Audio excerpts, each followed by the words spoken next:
यह बहुत बालक है, अगर हम इसको नाम जपने के लिए प्रेरित करें, भले ही उसको नाम का भी अर्थ ना पता हो। हाँ, हाँ, बिल्कुल बिल्कुल लाभ देगा, बिल्कुल लाभ देगा, अवश्य लाभ देगा। हमें पूर्ण विश्वास है, मतलब पूरा जीवन की बात कह रहा हूँ। और गोस्वामी तुलसीदास जी कहते हैं, भगवान शंकर को साक्षी करके कहता हूँ, मेरी जबान गल जाए अगर थोड़ी भी झूठ बोलूं, जो कुछ है मेरे जीवन में सब राव माँ, ये 2 अक्षर का चमत्कार है मेरे जीवन में और कुछ नहीं। ऐसे हम आपसे कह रहे हैं, भगवान के नाम का ही केवल बल है, उन्हीं के नाम के, क्योंकि भगवान को तो देखा नहीं जाता, वो तो दिखाई नहीं देते, लेकिन उनको अगर देखने की चाह या पाने की चाह हो तो ये नाम ही चाह पैदा करता है और नाम ही भगवान का दर्शन भी करा देता है। भगवान है पतंग और नाम है डोरी। पतंगो यथा तो मनुभ्राम्य माना, अगर हम नाम रूपी डोरी खींचते जाएंगे तो भगवान रूपी पतंग हमारे नजदीक आती चली जाएगी। ये दृढ़ विश्वास रखो। परम मंगल, भारी से भारी कष्ट में भी नाम ऐसे सुख देता है कि जैसे हमारे कष्ट है तो नाम घसीट ले गया भगवान के चरणों में। अब मन भगवान के चरणों का चिंतन करके रोमांचित हो रहा है और शरीर में पीड़ा है, पड़ी रहे पीड़ा एक कोने में, भगवदानंद के सामने शारीरिक पीड़ा या शारीरिक सुख किस काम का। अब नाम का प्रभाव जो है वो आप देख लीजिए, अगर आप विश्वास करें तो आपका कष्ट दूर हो जाए, लेकिन हम स्वयं भोग रहे हैं, स्वयं भोग रहे हैं कष्ट को। और नाम में इतनी सामर्थ्य कि सैकड़ों की किडनी 1 मिनट में ठीक कर दे, क्योंकि वो कर्तुम अकर्तुम अन्यथा कर्तुम परमात्मा जिस नाम के अधीन है वो नाम हमारे हृदय में चल रहा है। बस यही, या रहस्य रघुनाथ कर बेग न जाने कोई, और जो जाने रघुपति कृपा तो सपने मोह न हो। ये भगवान की कृपा से खूब नाम जप कीजिए। रामफल यादव जी, श्री हरिवंश महाराज जी, गुरुदेव भगवान हमारे प्रति कोई द्वेष भाव रखता है तो क्या हमारी भगवत प्राप्ति में बाधा है? नहीं, हमें किसी के प्रति द्वेष भाव नहीं रखना चाहिए। हरिवंश नाम लीन जे अजात शत्रु ते सदा। अजात शत्रु, भक्त का शत्रु पैदा ही नहीं हुआ, अर्थात त्रिभुवन में किसी के प्रति भी हम द्वेष भाव, ईर्ष्या का भाव, शत्रुवत भाव न रखें। निरपेक्षम मुनिम शांतम निर्वैरम समदर्शनम। निर्वैर, किसी से हमारा वैर नहीं। यदि कोई अपने स्वभाववश हमसे वैर करता है, स्वभाववश हमसे द्वेष करता है, तो भी उसमें भी हम भगवत भाव करेंगे। करत जे अनुशहन निंदक तीनों पर अनुग्रह कियो।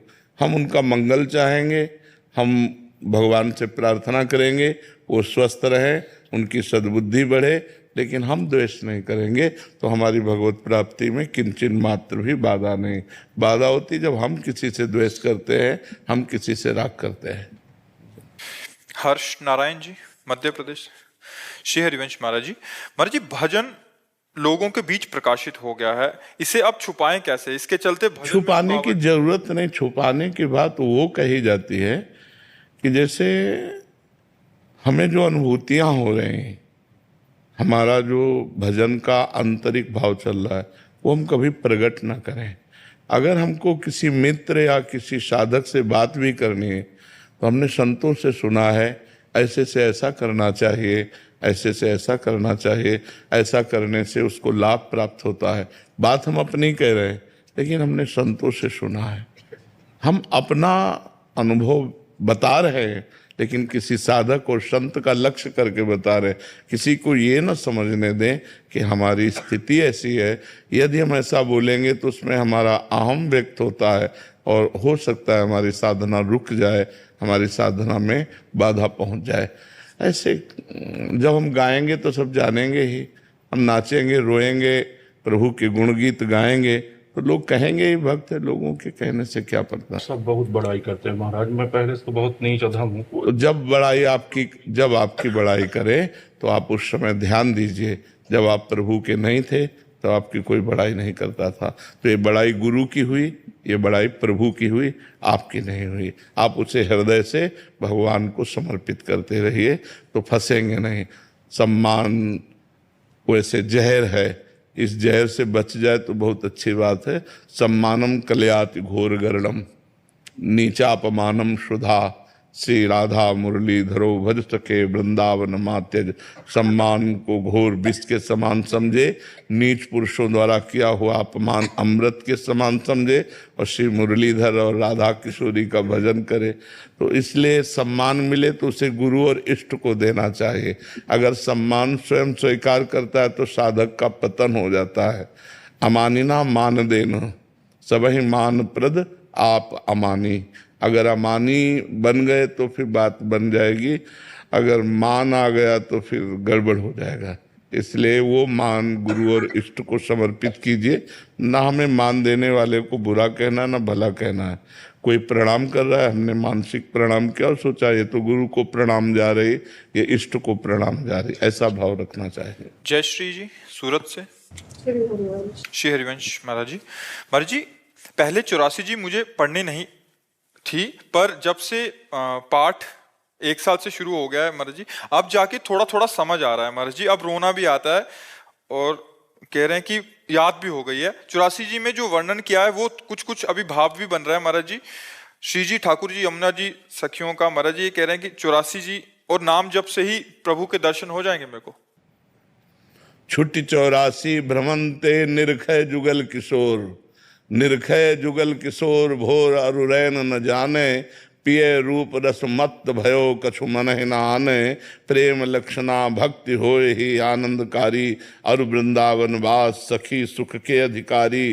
कुंज महल की टहल सुख दंपति संपत्ति पाई है। जैसी रूप लाल हित प्रीति सो जो 84 गाई है। नाम बाणी जहाँ श्याम श्यामा तहाँ, नाम बाणी सुनत श्याम श्यामा निकट। हम नाम वाणी में लगे, हमें परमात्मा की प्राप्ति क्यों नहीं होगी, भगवान की प्राप्ति क्यों नहीं होगी। भगवान है कहाँ, नाम वाणी में ही तो विराजमान है। लीला गुण गाइए, खूब मस्त रहिए, पापाचरण का त्याग कीजिए, पवित्र भोजन भगवान को भोग लगा के पाइए और पड़े रहिए दासत्व में, अपने आप भगवत प्राप्ति हो जाएगी। भगवत प्राप्ति के लिए प्रयास नहीं किया जाता, भगवत प्राप्ति में सर्व समर्पण किया जाता है। अनायास भगवत प्राप्ति हो जाएगी। भगवान कृपा से मिलते हैं। हमारा तन मन वाणी शरीर सब भगवत मार्ग में लग जाए, अभी भगवान की प्राप्ति। लोगों को लगता है भगवान की प्राप्ति कठिन है, हमारे जीवन का अनुभव है विषय त्याग करना कठिन है, भगवान की प्राप्ति नहीं। विषयों का त्याग करना, पारिवारिक मोह का त्याग करना, शरीर का अभिमान त्यागना, यही कठिन है, भगवत प्राप्ति नहीं कठिन। भगवान तो बड़े करुणा निदान है, हमारी आत्मा है, हमारे प्रीतम है, उनको मिलने में कोई देरी नहीं है। लहर पांडे जी श्री हरिवंश महाराज जी। महाराज जी कृपा करके ये बताएं कि जीवन में आध्यात्मिक उन्नति, कल्याण और आत्मिक शुद्धि के लिए दिशाओं का भी महत्व है क्या, इसका तात्विक आधार है क्या? सब दिशाएं गोविंद की हैं। भाव कुभाव अनख आलस हूँ, नाम जपत मंगल दिशी दसहु। 10 दिशाओं में उसका मंगल होगा। चाहे भाव से जपो चाहे कुभाव से, यदि भगवान का नाम जप करते हो तो हर दिशा मंगलमयी है, और भगवान से विमुख हो तो मंगलमयी दिशाएं भी आपको दुख देंगी, मंगलमय ग्रह नक्षत्र भी आपको अशांत कर देंगे। और अगर अमंगल दृष्टि है ग्रहों की और भगवान की शरण में हो तो परम मंगल होगा। कोई ग्रह नक्षत्र दिशा तिथि वार ये हमारा मंगल नहीं कर सकती यदि मंगल भवन भगवान के चिंतन में हमें। खास बात है भगवान का नाम गुणगान, नाम चिंतन, गुणों का गायन करना, चाहे जिस दिशा में हो चाहे विदिशा में, सब आनंद ही आनंद है। भगवान से विमुख हो तो चाहे जहाँ हो सब वो नरक के समान है। वो नरक के समान सुख है जो भगवान से विमुख होकर भोगना पड़े, और जो भगवान के सम्मुख है वो सब सुख ही सुख है। नरक में भी रख दे तो सुख है। यत्र यत्र मम जन्म कर्म भी नारके परमे पदे थवा। तुम्हारी मौज है, तुम नरक में भेज दो, परम पद में भेज दो, लेकिन आपका स्मरण हमारे हृदय में रहे, बस। खास बात यह है, जे जोनि जन्मो राम पद अनुराग हूँ, भगवान के चरणों में प्यार हो, बस। पुष्पेंद्र कुमार जी गाजियाबाद से। राधे राधे महाराज जी चरण वंदन। महाराज जी मेरा प्रश्न है कि राधा रानी की भक्ति में अनन्यता की स्थिति कैसे प्राप्त हो? जो हम प्रभु से मिलन की चाह प्रकट करते हैं, हमें प्रभु मिले, पहले तो सबसे बड़ी कठिन बात है भोगों की चाह का त्याग करना, फिर शरीर संबंधी जनों के मोह का त्याग करना। दूरादपाश स्वजनान सुखमर्थ कोटिम सर्वेषु साधन वरेषु चिरम निराशा वर्षंतमेव सहजाद्भुत सौख्य धाराम श्री राधिका चरण रेणु महम स्मरामि। दूरादपाश स्वजनान, जिनको हमने अपना स्वजन माना है, उनकी ममता प्रभु के चरणों में केवल समर्पित हो। जननी जनक बंधु सुत दारा तन धन धाम सुहृद परिवारा सबकी ममता ताग बटोरी मम पद मनहि बांध बर डोरी। जो हमारा प्रेम फैल गया है संसार में, शरीरों में, भोगों में, उसे हम नाम जप के द्वारा भगवत मिलन की चाह के कारण समेटें और भगवान के चरणों में समर्पित करें। एक भरोसो, एक बल, एक आश विश्वास, एक राम घनश्याम हित। चातक तुलसीदास। जैसे चातक केवल स्वाति बूंद से प्यार करता है, ऐसे जिसका हृदय केवल भगवान से प्यार करता है। बड़ा कठिन है, क्योंकि भगवान दिखाई नहीं देते, संसार दिखाई देता है। भोग में तत्कालिक सुख है, भगवान में आगे मिलेगा। तो हमारी वृत्तियां तत्कालिक सुख के कारण भगवान का स्मरण छोड़ करके भोगों का स्मरण करती हैं। भगवान दिखाई नहीं देते, इसलिए हम प्रगट में शरीरों से प्यार करने लगते हैं। यदि शरीरों का प्यार और भोगों का प्यार ये समेट कर भगवान की तरफ चल दे तो हाहाकार मच जाए हृदय में कि कब भगवान मिलेंगे। फिर ऐसा जीना मुश्किल हो जाता है, लगता है पूरा जीवन हो गया भगवान। हृदय की दशा।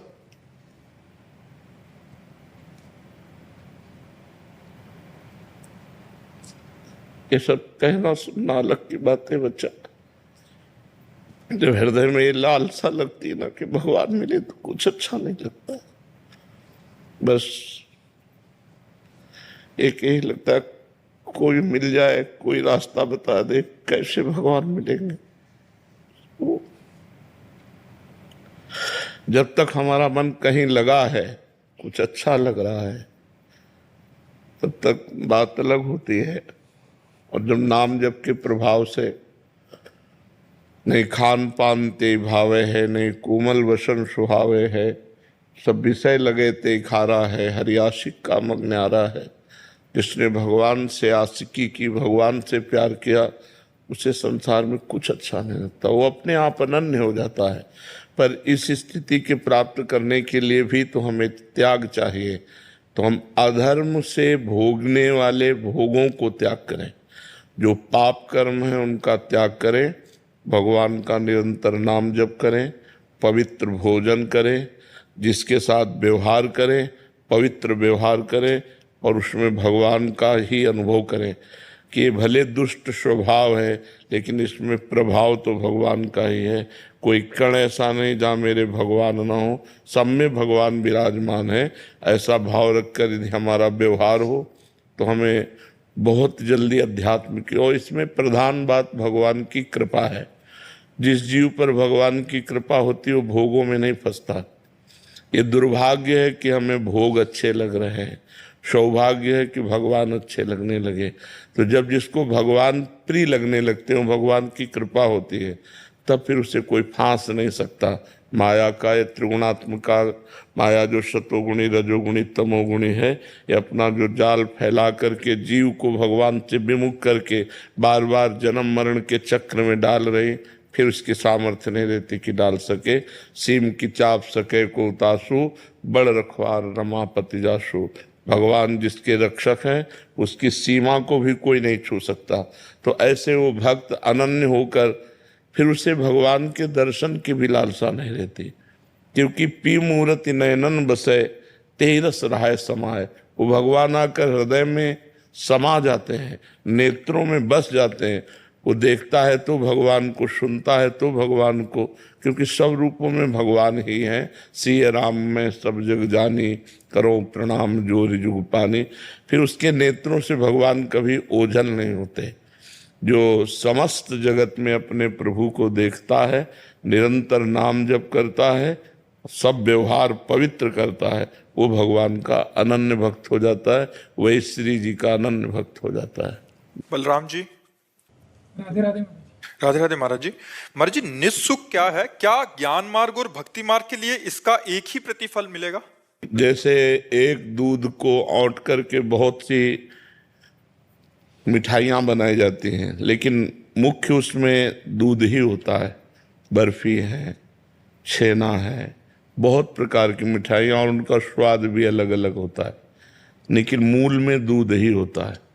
ऐसे ही चाहे अष्टांग योग से चलो, चाहे भक्ति योग से चलो, चाहे कर्म योग से चलो, चाहे ज्ञान योग से चलो, परमात्मा मूल में एक ही है, वो दो नहीं है। हाँ, जैसे मिठाइयाँ अलग अलग स्वाद देती हैं, ऐसे उसका स्वाद अलग अलग है। ज्ञान में अहम ब्रह्मास्मि है, भक्ति में दासोहम है, कर्मयोग में सबको प्रभु समझकर सेवा करना है, और अष्टांग योग में परमात्मा है, वो समाधि के द्वारा अनुभव में आता है वही।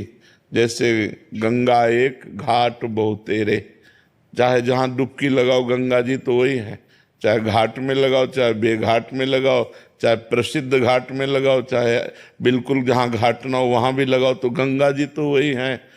तो ऐसे ही परमात्मा एक ही है, उसका स्वाद अलग अलग है, लेकिन दोनों को एक ही परमात्मा की प्राप्ति होती है, पर स्वाद अलग होता है, वो अलग अलग स्वाद होता है।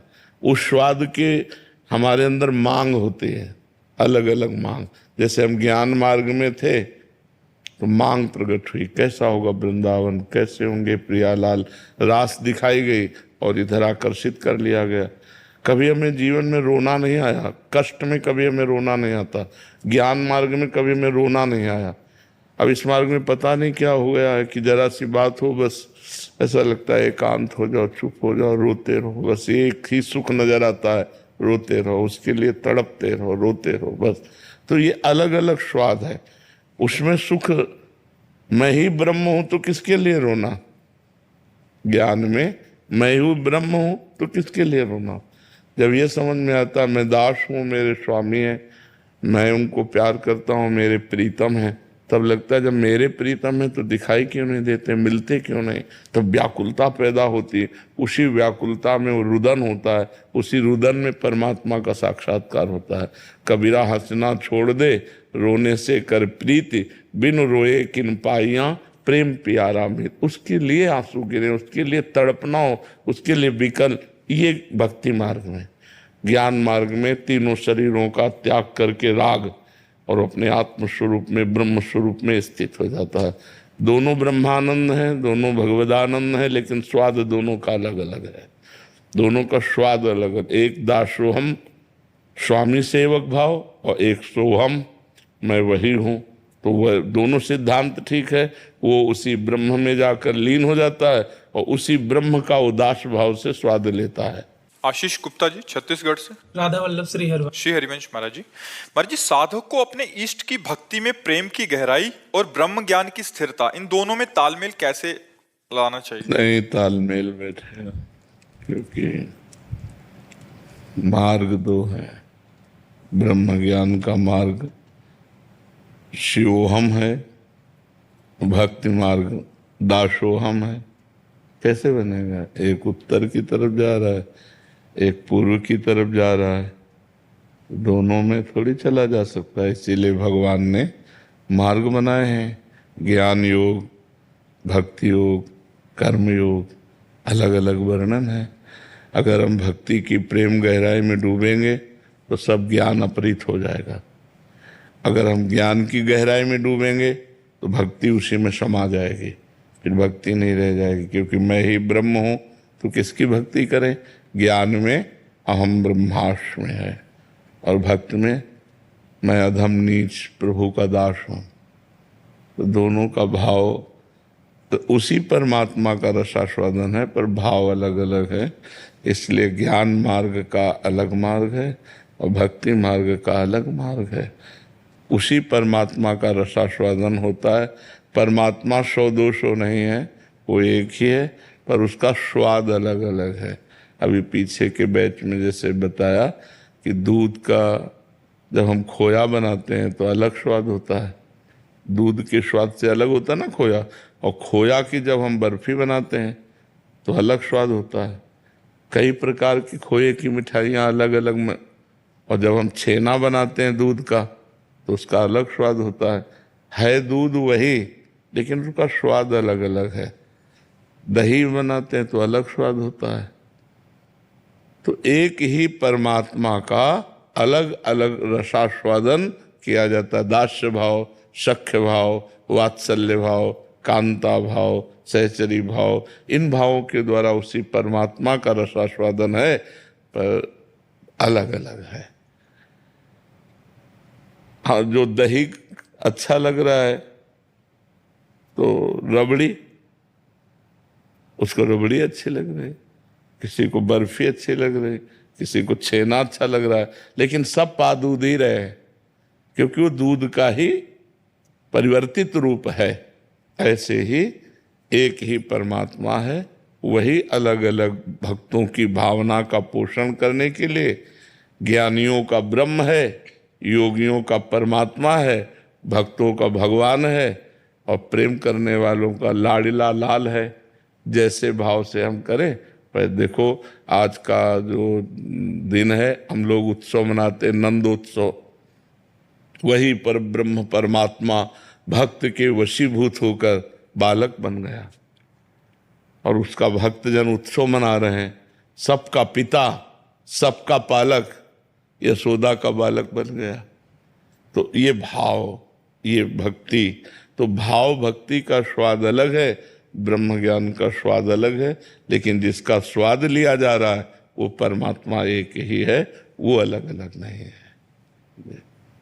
गौरव पांडे जी, राधा वल्लभ श्री श्री हरिवंश महाराज जी। महाराज जी, क्या सांसारिक जीवन में कोई प्रतिकूल परिस्थिति आने पर जिससे हमारी भगवत सेवा, भगवत चिंतन पर असर पड़ रहा हो, तो क्या प्रभु के आश्रित होते हुए भी हमको किसी दूसरे व्यक्ति की मदद मांगनी चाहिए जिससे परिस्थिति दूर हो सके, या सिर्फ प्रभु? नहीं, अगर आप प्रभु के आश्रित हैं तो प्रभु अगर व्यक्ति रूप में आकर के हटाना चाहते हैं तो किसी न किसी व्यक्ति के रूप में आकर के हटा देंगे।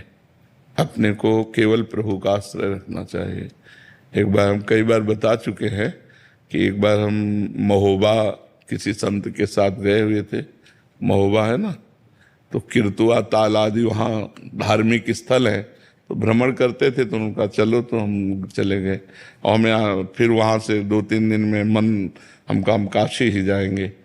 तो एक भगत थे, उन्होंने टिकट बनवा दी।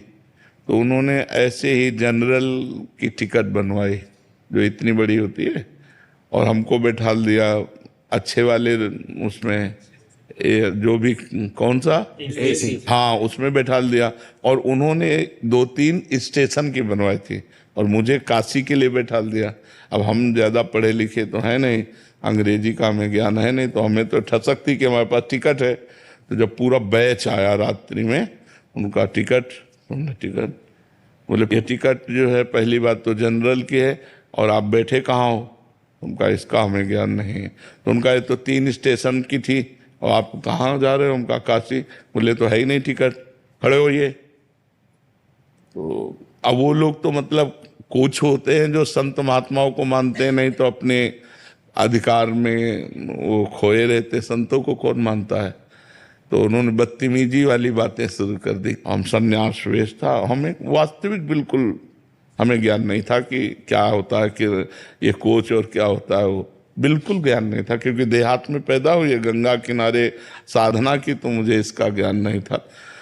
इतने में एक आदमी ऊपर से उतरा, अंग्रेजी से उनसे बात की, तुरंत इतनी बड़ी कागज की टिकट बनवाई और हमको दी। हम कहा बैठो आप, और उनको फिर जाके ऊपर बैठ गए। कौन था? कौन था? हमारी समझ में मेरा भगवान था। नहीं, हमारा कोई परिचय नहीं, कोई मतलब। आगे हो सकता है वो धक्का मार के हमको उतार देते, अपमानित करके उतार देते, लेकिन कौन था? जो एक सेकंड नहीं लगा सारी समस्या का निदान करके, और हम बैठे काशी में आराम से उतरे। और हमने उसको राधे राधे भी नहीं कहा, क्योंकि मुझे पता है कि मेरा भगवान ही कर रहा है, दूसरा नहीं कर रहा। वो आदमी उतर के, तो मुझे लगता है यदि मैं अपने भगवान के आश्रित रहूंगा और किसी व्यक्ति की जरूरत है तो व्यक्ति को प्रेरित करके तुरंत काम करवा देंगे। और हमको अपने भगवान में ही रहना चाहिए, हमको किसी व्यक्ति का आश्रय नहीं लेना चाहिए।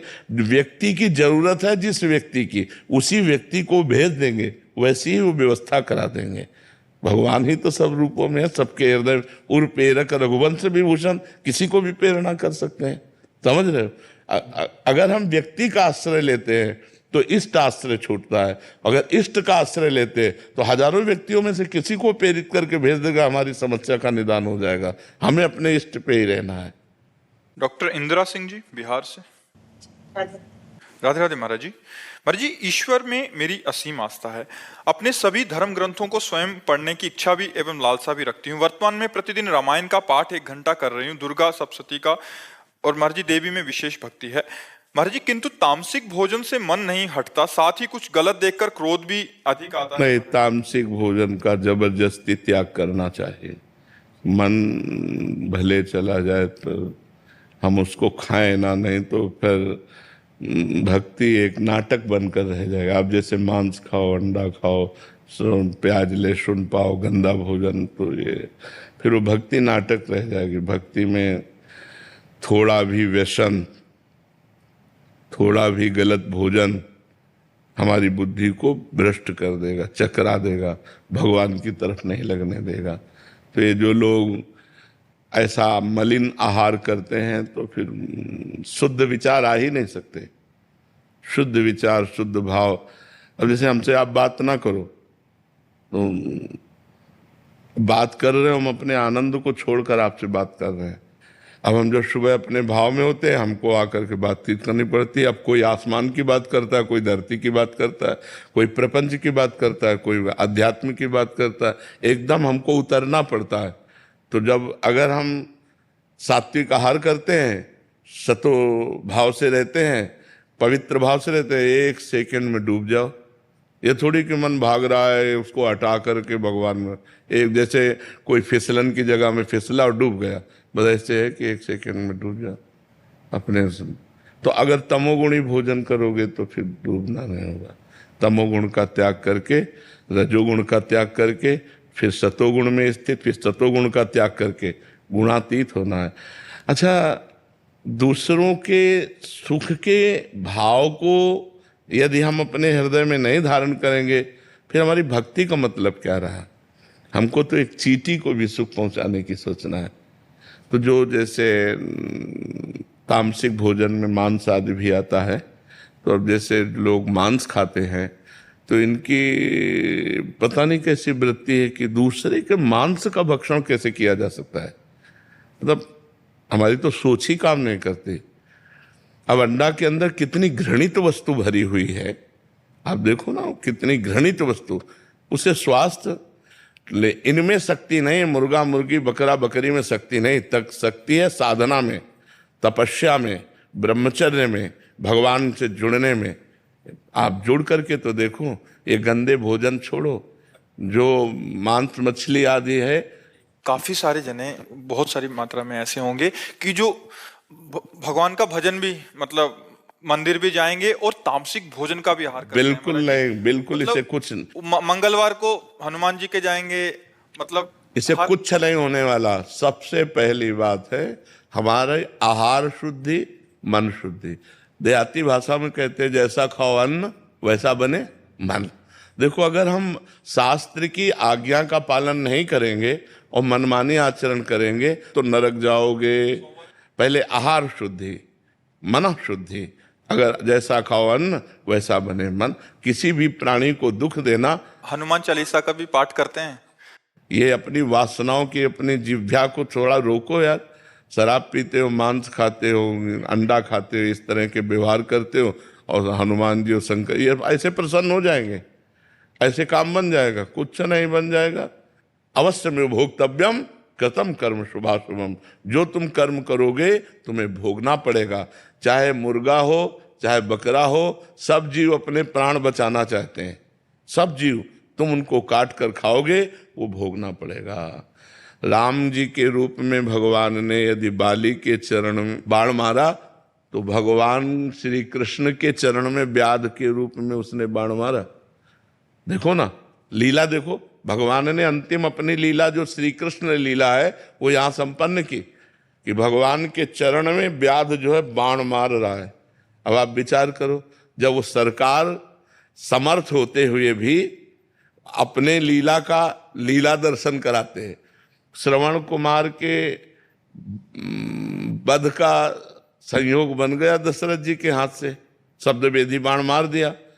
तो देखो उनका जो कर्म था, वो तड़प तड़प के अपने पुत्र भगवान राम के वियोग में प्राण त्यागना पड़ा कि नहीं पड़ा। भगवान उसको मिटा सकते थे, लेकिन भगवान नहीं मिटाते। अवश्य में वो भोक्तव्यम, गीता जी में कहा है।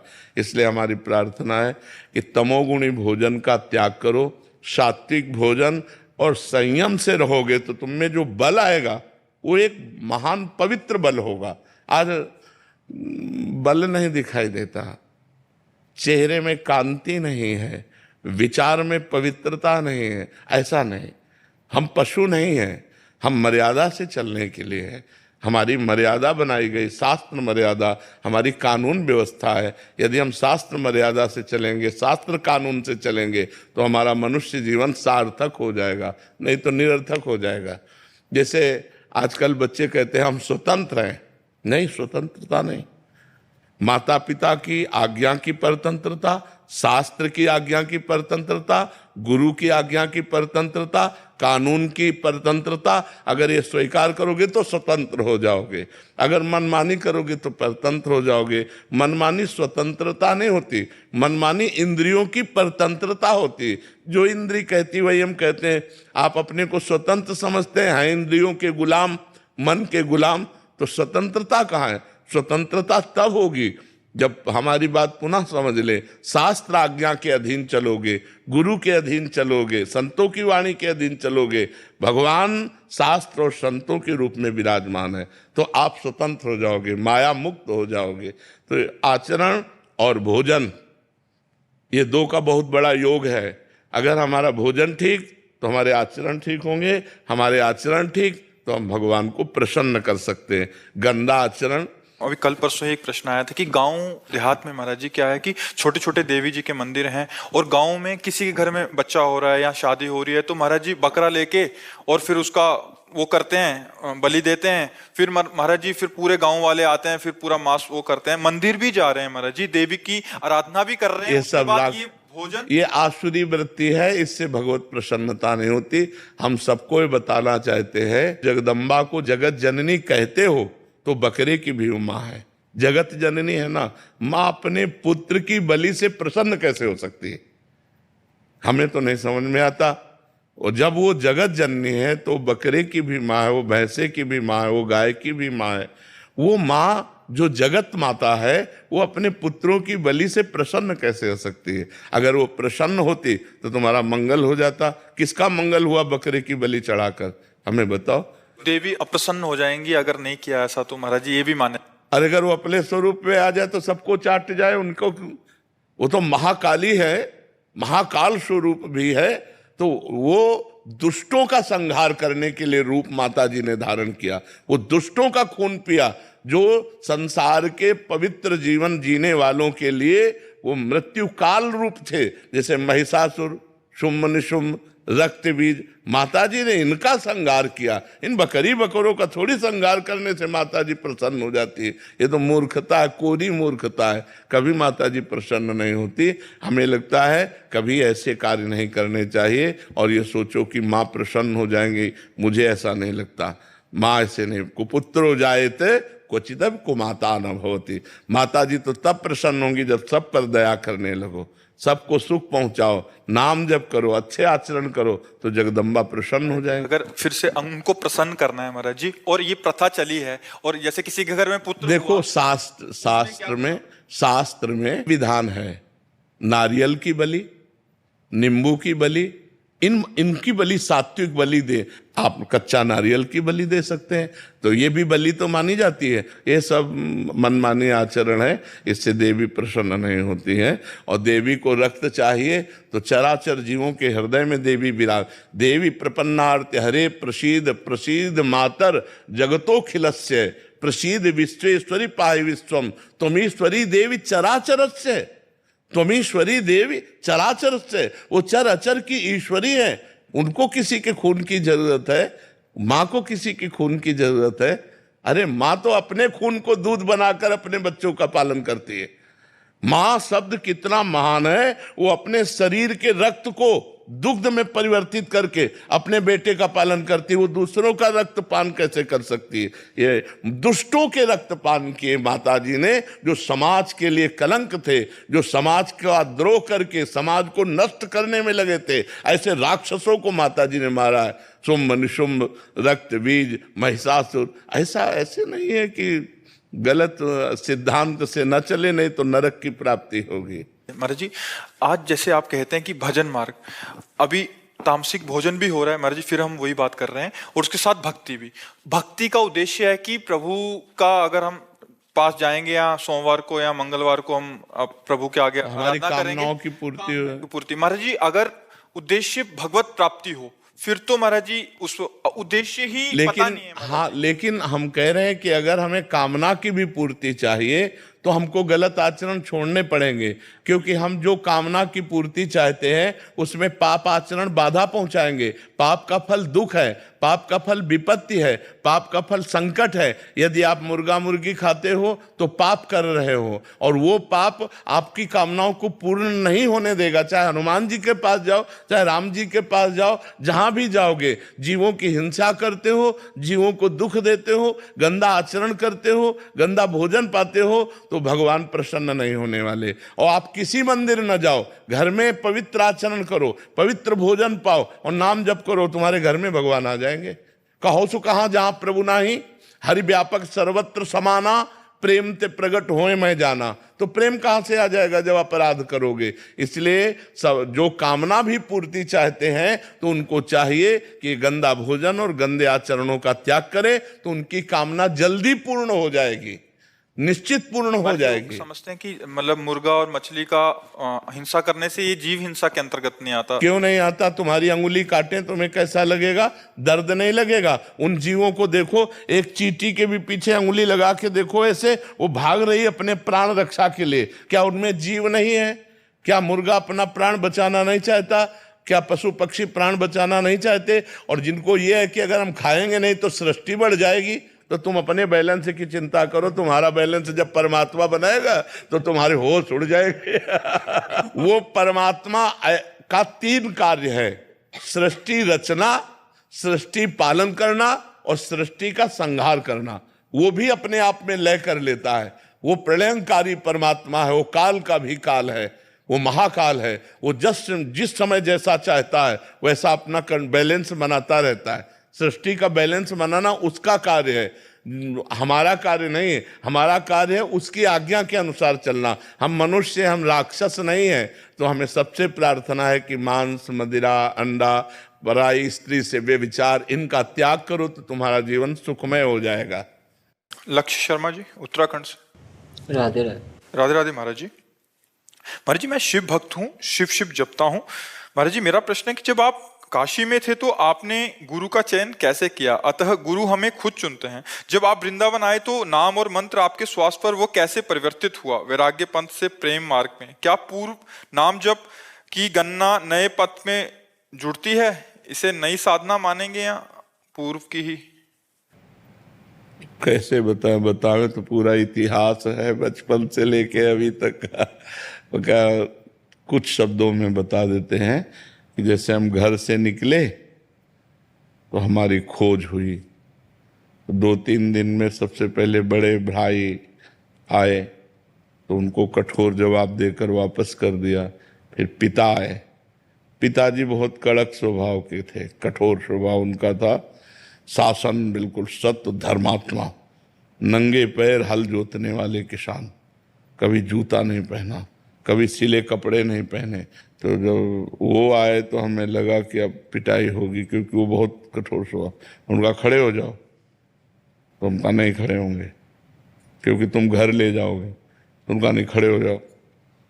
खड़े हो गए तो बोले क्या बात है, क्यों भाग आए? तो हम भगवान का भजन करके भगवान को प्राप्त करना चाहते हैं। उनका ऐसे भगवान की प्राप्ति होती है, मारे मारे घूमने से भगवान की प्राप्ति होती है। भगवान की प्राप्ति तो साधना से होती है, और वो गृहस्थी में भी हो सकती है। हम लोग भजन नहीं कर रहे क्या? तो हम कहा हमें ऐसा भजन नहीं करना, हमें विरक्त होकर भजन करना है। तो उनका सच्ची बात, तो हम रो पड़े।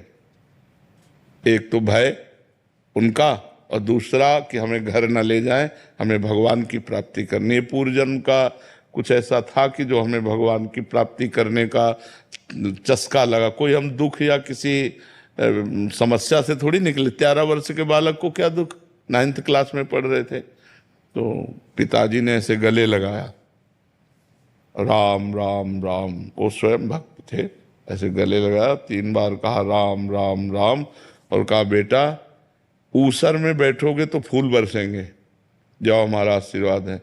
लेकिन जिंदगी में अगर हमने ये सुना कि किसी माई बहन की तरफ तुम्हारी गंदी दृष्टि हुई, नहीं, गृहस्थी में चलो और भजन करो, और अगर बाबा जी बनो तो जीवन में कभी ये शिकायत हमें न मिले। तो हमका वादा करते हैं कभी शिकायत नहीं मिलेगी।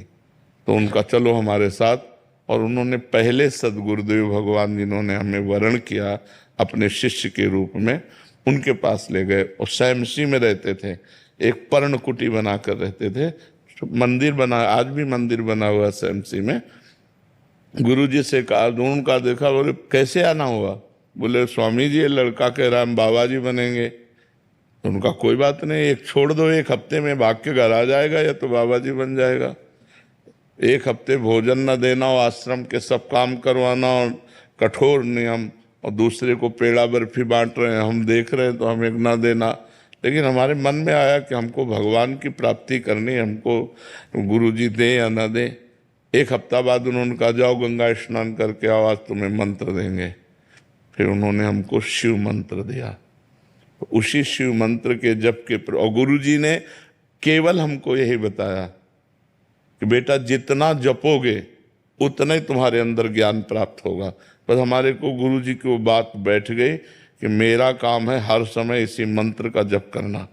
तो जब हम अपवित्र होते तो शाम सदाशिव जपते, और जब पवित्र होते तो गुरुजी ने जो मंत्र दिया था शिव भगवान का, वो मंत्र जपते। 2 साल में गुरुजी पधार गए, फिर अनाथ हो गए। क्योंकि परमार्थ का मार्ग चलना बड़ा कठिन है, कोई साथी तो चाहिए ना हमें बताने वाला। अभी 13 और 2 15 की आयु हुई तो एक संत आते थे सुखदेव आश्रम जी महाराज।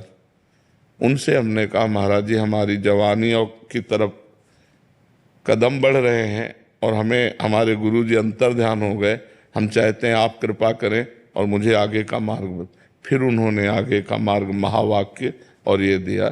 तो कुछ ही समय लगभग 6 वर्ष 7 वर्ष वहाँ रहे। इसके बाद गंगा का किनारा पकड़ लिया। घोर विरक्ति, 1 रुपया कभी जीवन में नहीं रखा, ना आज है हमारे पास, ना आज है और ना जीवन में रखा। जैसे जीवन में थे वैसे ही। अंतर बस ये हो गया, पहले एकांत रहते थे, अब समाज में रहते हैं। पहले भरण पोषण आकाश वृत्ति के द्वारा होता था, आज भी भरण पोषण आकाश वृत्ति के द्वारा ही होता है। किसी से मांगना नहीं, कोई यहाँ फीस नहीं, अपने आप जो आ जाए उसी से भरण पोषण सबका होता है। भगवान की कृपा से जब काशी पहुँचे तब लगा जीवन का यही स्थान है, आजीवन काशी वास करो। घाटों में वास करते थे, किसी आश्रम में नहीं। ऐसे करने का स्वभाव नहीं था। तो जो हमारे सामने आ जाता, इसलिए कई दिन भूखे रहने पड़ते। वो सब कष्ट सहते हुए फिर काशी में ही हमको भगवान की प्रेरणा हुई। रास कैसा होगा वृंदावन, और वहीं से विधान बना। इतने में 20 वर्ष कम से कम व्यतीत हो गए होंगे, जितनी बात बता गए सारांश में बता। फिर वृंदावन आगमन हुआ, वृंदावनेश्वरी ने कृपा की और ये उपासना दे दी। तो इसमें मूलतः भगवान की ही सब रचना है। हम कहीं कोई खोज नहीं की, हम कहीं कोई चाह नहीं कि आगे से आगे क्या करना है क्या करना, वो सब करते चले गए। तो हमें लगता है यदि हम गुरु की शरण में हो जाएं और वो हमें जो मार्ग बताएं उसके अनुसार हम चले, तो आगे हमें जहाँ पहुँचना है वो आगे आगे सब व्यवस्था भगवान करते जाते हैं। किसका प्रश्न था, तो समझ रहे हो आप? हार्दिक जी दिल्ली से। राधे राधे। जी इनका भी सेम प्रश्न है। कह रहे हैं कि महाराज जी जब आप काशी में ही पूर्णता का अनुभव हो गया था, तो आपके मुख से सुना है कि भगवत प्राप्ति में किसी के भी दर्शन हो जाते, तो राधा रानी के दर्शन वहीं से कर लेते। आप इतने कष्ट में जीवन क्यों व्यतीत किया फिर महाराज जी? नहीं, राधा रानी के दर्शन की इच्छा ही नहीं थी, काशी में नहीं थी। जो आनंद मिला वो पूर्णता का था। हमारे पास हम बैठे थे, आज भी पीपल का पेड़ तुलसी घाट में, तो शांत बैठे थे। तो एक संत आए, उन्होंने कहा चलो रास देखने, भाई जी हनुमान प्रसाद पोद्दार जी का अंध विश्वविद्यालय है, उसमें रास। उनका नहीं, हमें जरूरत नहीं। उनका चलो ना, पास हो रही देख लो चलो। हम कहा हमें नहीं जरूरत है, तो आप हमें डिस्टर्ब क्यों कर रहे हैं? तो उनका एक बार चलो ना, तो ऐसा लगा कि ये संत हट कर रहे हैं, तो चल देना चाहिए अंदर से भगवान। ऐसे ही मतलब कोई हमारी रति नहीं, कोई श्रद्धा नहीं, क्योंकि संन्यास मार्ग के पति जी गए तो दिन में चैतन्य लीला और रात्रि में रास लीला। एक दो दिन देखा तो बस ऐसा लगने लगा कि हमारी मांग यही है। एक महीना देखा तो लगा अब हम जी नहीं पाएंगे। तब हुआ कि चलो वृंदावन, रास देखने के लोभ से कि वृंदावन में रास होता रहता है, अब हम रास के बिना जी नहीं सकते, तो हमको ऐसे वृंदावन ला। हमें ये नहीं था कि मुझे राधा रानी के दर्शन करने हैं या मुझे राधा रानी की उपासना करनी है, ऐसा बिल्कुल नहीं था। हमारा तो बस भगवान शिव में अनन्यता थी, और वही। आपको शिव जी के दर्शन तो वहीं पे हो गए थे, जी। तो जैसे आपने सत्संग में बताया था, तो आपने बताया था कि जब एक बार दर्शन किसी भगवान के हो जाए तो हम चाहेंगे तो किसी भी रूप का चाह सकते हैं। हाँ। तो जब आप, तो हम चाह कैसे, चाह तो वृंदावन ने प्रकट की, वही तो आपको बताना चाहते हैं। प्रियाजू के मिलन की चाह तो वृंदावन ने प्रकट की, प्रियाजू के लालजू की लीला की चाह तो वृंदावन ने प्रकट की। ये मेरी चाह नहीं थी, ये तो वृंदावन की चाह थी। वृंदावन की चाह विश्वनाथ जी ने प्रकट की, चलो वृंदावन। वृंदावन आए, अब वृंदावन का जब रंग चढ़ा तब ये बात आई, उसमें ऐसा नहीं होता। अच्छा है महाराज जी आ गए आप, नहीं तो हम सब तो भगवान का